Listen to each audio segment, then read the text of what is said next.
हरे कृष्ण.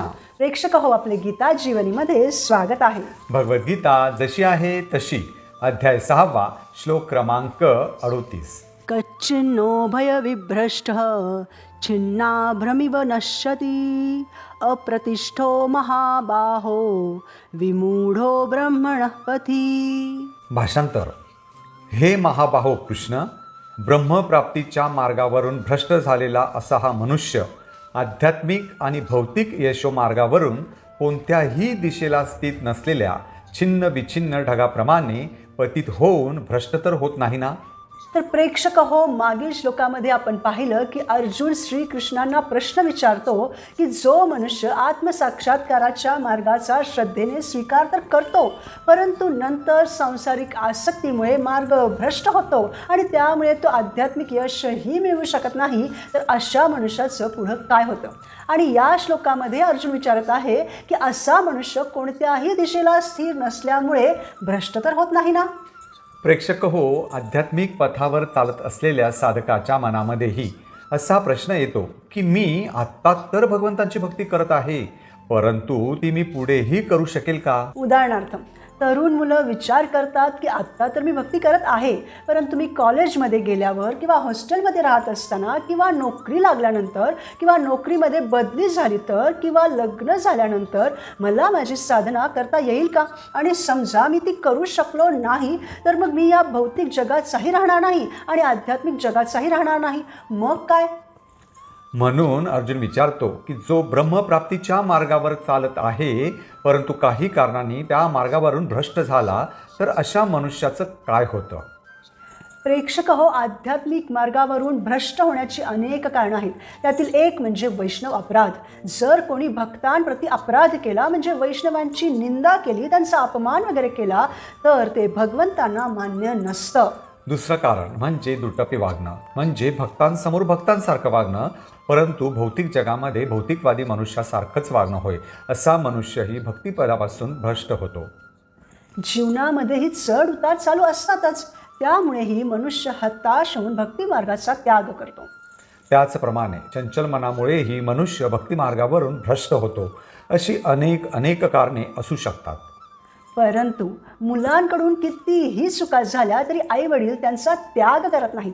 त्याचप्रमाणे भगवंताच्या भक्तांचाही कधी त्याग करत नाहीत. आपण आध्यात्मिक मार्गावर अयशस्वी झालो तरीही ते आपला त्याग करत नाहीत. परंतु तेच भौतिक संसारामध्ये आपल्या पैशामुळे, आपल्या प्रतिष्ठेमुळे आपल्याला सलाम करणारे, आपल्यासोबत राहणारे लोक आपल्या अपयशाच्या वेळी, आपण जेव्हा अयशस्वी होतो त्यावेळी आपल्याला सोडून जातात. तसेच मनुष्य आस्तिक असो किंवा नास्तिक असो, भगवंत प्रत्येकाच्या हृदयात परमात्म्याच्या रूपाने स्थित असतातच. ज्याप्रमाणे आईवडील बिघडलेल्या मुलाला सुद्धा दूर लोटत नाहीत, त्याप्रमाणे म्हणून आपण आध्यात्मिक मार्गावर चालत असताना अयशस्वी जरी झालो तरीही काही हरकत नाही. परंतु या भौतिक जगामध्ये अयशस्वी झालो तर आपल्याला साथ देणारं कोणीही नसतं. उन्नतीचे 2 मार्ग असतात. एक असतो भौतिकवादी आणि दुसरा असतो आध्यात्मिक उन्नतीचा मार्ग. जे नितांत भौतिकवादी असतात त्यांना कसे जास्त पैसे मिळवू त्यावर त्याचं सर्व लक्ष केंद्रित असतं आणि आर्थिक प्रगती हेच त्यांच्यासाठी सर्वस्व असतं. असे लोक जे धनवान आहेत अशाच लोकांकडे आकर्षित होतात. धनवान लोकांनाच असे पैशांमागे पळणारे लोक मान सन्मानही देतात. परंतु जे कृष्ण भक्ती करतात त्यांना केवळ कृष्ण भक्ती केल्यानेच सर्व काही मिळते. अगदी तीर्थस्थानांमध्ये स्नान करण्याचं पुण्यही मिळतं, सगळ्या प्रकारचं यज्ञ करण्याचं, सर्व वेदांचं अध्ययन करण्याचं फळही मिळतं. तसेच ज्या गोष्टी आपल्याला हव्या आहेत म्हणून नाही, तर ज्या आपल्यासाठी योग्य आहेत अशा सर्व भौतिक गोष्टीही मिळतात. म्हणून आध्यात्मिक उन्नती करण्यासाठी आपल्याला भौतिक भोग करण्याची जी इच्छा आहे तिचा त्याग करावा लागतो. आध्यात्मिक उन्नती करण्यासाठी मनुष्याला इंद्रिय तृप्ती, प्रतिष्ठा, भौतिक ऐश्वर्य आणि स्वार्थी भोग यांची आसक्ती कमी करून भगवंतांच्या सेवेकडे मन वळवावं लागतं. जेवढी भौतिक भोगांची इच्छा कमी होते तेवढी आध्यात्मिक प्रगती अधिक सुलभ होते. उदाहरणार्थ, एखाद्या व्यक्तीला सकाळी उशिरापर्यंत झोपण्याची इच्छा असते, परंतु जप, प्रार्थना आणि शास्त्र श्रवणासाठी तो लवकर उठतो. अशा प्रकारे तो तात्पुरत्या शारीरिक सुखाचा त्याग करून आध्यात्मिक लाभ प्राप्त करतो आणि त्याचबरोबर शरीर सुदृढ झाल्यानं भौतिक लाभही होतो. ज्याप्रमाणे डोंगर चढणारा प्रवासी अनावश्यक सामान घेऊन चालला तर त्याचा प्रवास कठीण होतो, म्हणून तो गरज नसलेल्या वस्तू बाजूला ठेवतो.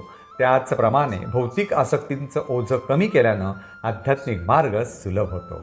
अशा प्रकारे भोगवृत्तीचा त्याग हा आध्यात्मिक उन्नतीचा महत्त्वाचा भाग आहे. त्यामुळे आपले सर्व बाजूंनी कल्याण होतं. आध्यात्मिक प्रगतीसाठी आपण सतत प्रयत्नशील राहिलो, भगवंतांच्या प्रसन्नतेसाठी आपल्या कर्तव्यांचं पालन करीत राहिलो तर खरं तर आपण सर्व काही मिळवतो. भौतिक आसक्तीसोबत आध्यात्मिक गोष्टी समाजात जाऊ शकत नाही तर अयशस्वी होणं निश्चित असतं. इतर कशानं अयशस्वी नाही झालो तरी मृत्यू आपल्याला अचानक जीवनाच्या गेममधून आऊट करतो. परंतु मृत्यूनंतरही पुढील जीवनामध्येही आपला आध्यात्मिक प्रवास आपल्या या जीवनामध्ये जेथे थांबला होता तेथून पुढे पुन्हा सुरू होतो. म्हणून आपण परमपुरुष भगवंतांना शरण गेलं पाहिजे, तेव्हाच आपण यशस्वी योगी होतो. परंतु सांसारिक मनुष्य किंवा ब्रह्मवादी किंवा कर्मकांडी जर अयशस्वी झाला तर त्याचा कोणीही आधार नसतो, कारण ते स्वतःच्या क्षमतेवर, कर्मकांडांवर, आपल्या बुद्धीच्या आधारावर संसाराला जिंकण्याचा प्रयत्न करतात, परंतु परमपिता असलेल्या भगवान श्रीकृष्णांचा आश्रय घेत नाही. उदाहरणार्थ, लहान मूल गर्दीच्या रस्त्यावर एकटं चालत असेल तर ते सहज हरवू शकतं, परंतु जर ते आपल्या वडिलांचा हात घट्ट धरून चालत असेल तर त्याला भीती वाटत नाही. त्याचप्रमाणे जो मनुष्य केवळ स्वतःच्या सामर्थ्यावर अवलंबून राहतो त्याला जीवनाच्या संकटांमध्ये असुरक्षितता वाटू शकते, परंतु जो श्रीकृष्णांचा आश्रय घेतो त्याला दिव्य संरक्षण आणि आधार मिळतो, कारण आपण त्याच ब्रह्म, परमात्मा आणि भगवान या स्वरूपात प्रकट होणाऱ्या भगवंतांचे अंश आहोत. म्हणून मनुष्यानं कोणत्याही परिस्थितीमध्ये श्रीकृष्णांची शरण घेतली पाहिजे. परंतु जर काही काळानंतर मनाच्या चंचलतेमुळे किंवा भौतिक आकर्षणामुळे मध्येच मनुष्य आत्मसाक्षात्काराच्या मार्गावरून घसरला तर तो ना भौतिक सुखांचा पूर्ण उपभोग घेऊ शकतो ना आध्यात्मिक सिद्धी प्राप्त करू शकतो. चंचल मनामुळे त्यानं साधना सोडून जरी दिली तरी त्याला पूर्वीप्रमाणे भौतिक सुखांमध्येही पूर्ण समाधान मिळत नाही, कारण त्यानं साधनेद्वारे उच्च आध्यात्मिक आनंदाची चव घेतलेली असते. परंतु आध्यात्मिक सिद्धी ही अद्याप पूर्ण झालेली नसते. आध्यात्मिक रस मिळालेला असतो, परंतु थोडासाच. नंतर तो मिळवण्याआधी आपण पात्र आहोत का हे तपासण्यासाठी परीक्षा सुरू होते. परंतु जो भक्तीमध्ये गंभीर असतो त्याला तो रस एक ना एक दिवस नक्कीच मिळतो, परंतु काही वेळा चढ उतार होतच असतात. म्हणून अर्जुनाला शंका वाटते की अशा व्यक्तीची अवस्था तुटलेल्या ढगाप्रमाणे तर होत नाही ना. उदाहरणार्थ, एक छोटा ढग आहे भौतिक संसार आणि दुसरा खूप मोठा ढग आहे आध्यात्मिक संसार. आता या छोट्या ढगापासून म्हणजे भौतिक संसारापासून एक छोटासा ढग वेगळा होतो आणि आध्यात्मिक संसारामध्ये म्हणजे त्या मोठ्या ढगामध्ये प्रवेश करण्याचा प्रयत्न करतो, परंतु पोहोचू शकत नाही. खूप जोराचा वारा येतो आणि त्या छोट्या ढगाला घेऊन जातो. तो ना त्या आधीच्या छोट्या ढगाचा राहतो ना त्या मोठ्या ढगाचा होतो. असं म्हणतात ना, द्विधा परिस्थितीमध्ये दोघं गेले, ना माया मिळाली ना राम. म्हणून बाहेरचे लोक म्हणतात, हे बघा, हे पण सोडून दिलं आणि ते पण नाही मिळालं. आणि आपलं मन म्हणतं, हो ते म्हणतात ते तर बरोबर आहे, आपण सांसारिक भोग पण सोडले आणि आध्यात्मिक सुखही नाही मिळालं. मग अशा मनुष्याचं काय? उदाहरणार्थ, एका इमारतीवरून दुसऱ्या इमारतीवर उडी मारणारा मनुष्य जर तो दुसऱ्या इमारतीपर्यंत पोहोचूच शकला नाही तर काय होणार असा प्रश्न उभा राहतोच. आपण जेव्हा नवीन नवीन भक्ती करू लागतो तेव्हा सुरुवातीला 3-4 वर्षांपर्यंत आपल्यालाही हा प्रश्न विचारला जातो, परंतु जेव्हा आपण भक्ती मार्गावर स्थित होतो आणि सतत गांभीर्यानं साधना करतच राहतो तेव्हा भगवंत आपल्याला एकामागून एक आनंदाचे हप्ते देत राहतात आणि आपण त्यांचं आस्वादनही करतो. ज्याप्रमाणे या संसारामध्येही प्रत्येक महिन्याच्या 1 तारखेला मनुष्याला त्यानं केलेल्या कष्टाचा मोबदला म्हणजे पगार मिळतो, म्हणून तर तो महिनाभर कष्ट करत असतो ना. परंतु एखाद्याला जर आध्यात्मिक आनंदही मिळत नसेल आणि भौतिक आनंदही सुटला असेल तर त्याचं काय होणार हेच अर्जुन विचारत आहे. म्हणून काही आपल्याला निराश होण्याची आवश्यकता नाही, कारण इथून पुढं आपल्याला श्रीकृष्णांच्या उत्तरातून हे समजणारच आहे की अशा मनुष्याचं कोणत्याही प्रकारचं नुकसान तर होत नाहीच, तर त्याला फायदाच होतो. जो भौतिकवादी मनुष्य भौतिक प्रयत्न करून मिळवतो त्यापेक्षा कितीतरी पटीनं अधिक लाभ अशा अध्यात्मवादी मनुष्याला मिळतो. उदाहरणार्थ, एका पत्रकारानं श्रील प्रभुपादांना विचारलं की असं समजा की कृष्ण नाहीत, भगवत धामही नाही, तर तुम्ही तुमचं पूर्ण आयुष्य श्रीकृष्णांच्या भक्तीत घालवलं तर मग तुम्हाला मिळणार तरी काय?